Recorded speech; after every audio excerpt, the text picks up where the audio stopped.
Hello दोस्तों, नमस्कार। आज हम बात करने वाले हैं दादा भाई नौरोजी के बारे में। दादा भाई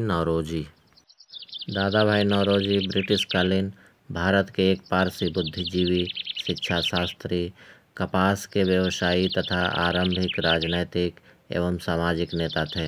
उन्हें भारत का वयोवृद्ध पुरुष कहा जाता है।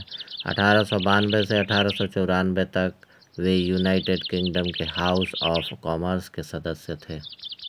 दादा भाई नौरोजी का जन्म 4 सितंबर 1825 मुंबई, ब्रितानी, भारत में हुआ था। दादा भाई नौरोजी ने भारत में विश्वविद्यालयों की स्थापना के पूर्व के दिनों में एल्फिंस्टन इंस्टीट्यूट में शिक्षा पाई, जहां के ये मेधावी छात्र रहे।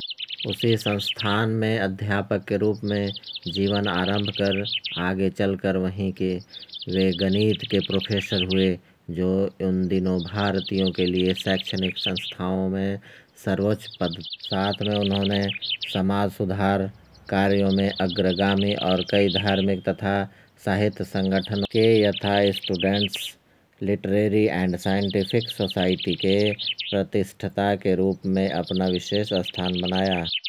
The grand old man of India के नाम से मशहूर दादा भाई नौरोजी ब्रिटिश संसद में चुने जाने वाले पहले एशियाई थे। संसद सदस्य रहते हुए उन्होंने ब्रिटेन में भारत के विरोध को प्रस्तुत किया।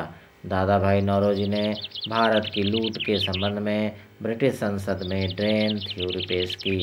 इस ड्रेन थ्योरी में भारत से लूटे हुए धन को ब्रिटेन ने जाने का उल्लेख था। वह जब ब्रिटिश संसद के लिए सदस्य चुने गए तो उन्होंने संसद में कहा कि मैं धर्म और जाति के परे एक भारतीय हूँ।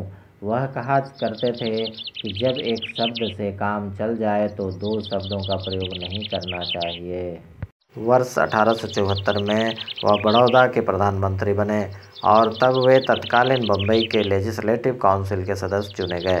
उन्होंने मुंबई में इंडियन नेशनल एसोसिएशन की स्थापना की, जिसका बाद में कांग्रेस की स्थापना के बाद विलय कर दिया गया।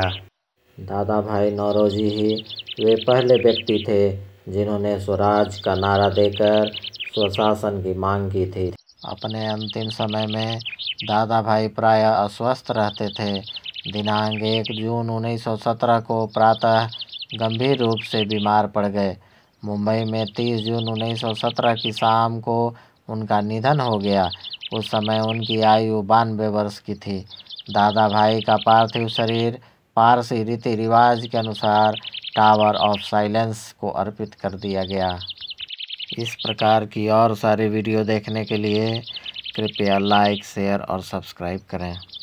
आपका बहुत बहुत धन्यवाद।